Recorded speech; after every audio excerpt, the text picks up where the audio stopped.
So, with the situation in Syria as dire as ever, hopes for a peaceful resolution are now turning to those January peace talks we mentioned a moment ago.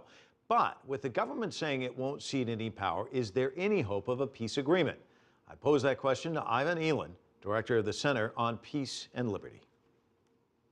Well, it is a big issue because, of course, on the other side, the opposition says, well, our goal is to get rid of Assad. And, of course, Assad says, no way, I might even run for re-election. So their goals are different. They're supposed to have some sort of a transitional government, but, of course, the government wants Assad to be the central focus of that transitional government, and the opposition wants him gone. So that is a major stumbling block before they even get started with the talks. Let me talk to you about a new report that was just issued today from the group Human Rights Watch. It reports that women refugees are being sexually harassed by employers, landlords, even aid groups in Lebanon.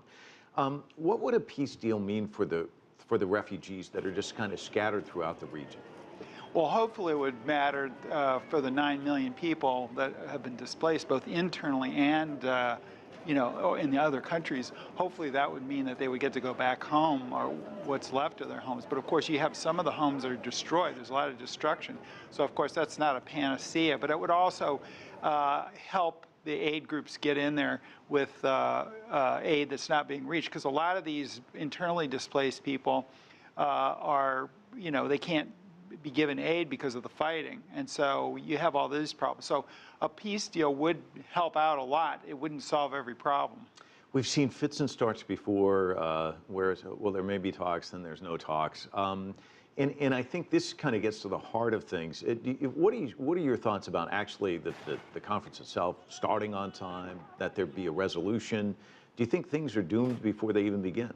Well, I don't think it looks very good. I'm hopeful that they could do something. Russia and the U.S. are backing this, but the problem is the opposition is so disparate and fragmented, yes, that they don't know who's going to lead the negotiations. So I think, and some of these groups are very hostile towards any negotiations, the Al-Qaeda, the radical Islamists. So, we don't even know which opposition groups are going to participate. One has said it's not going to participate, and we don't know what the position of the other groups are. And one final question. At one time, it was Assad against the rebels, but now, even within the rebels, there's discord. This thing is actually kind of mushroomed into something even more serious in many respects.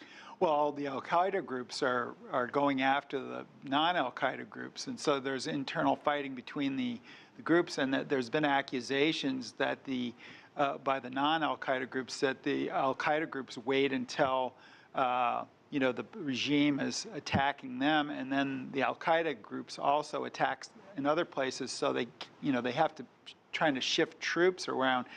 They can't do it, so Al-Qaeda, I think, is taking advantage of the fighting between the government and the mainstream groups. So you have a mess. I mean, and I'm not sure that even peace talks would have to sort out some sort of a decentralized autonomy for various groups like the Kurds.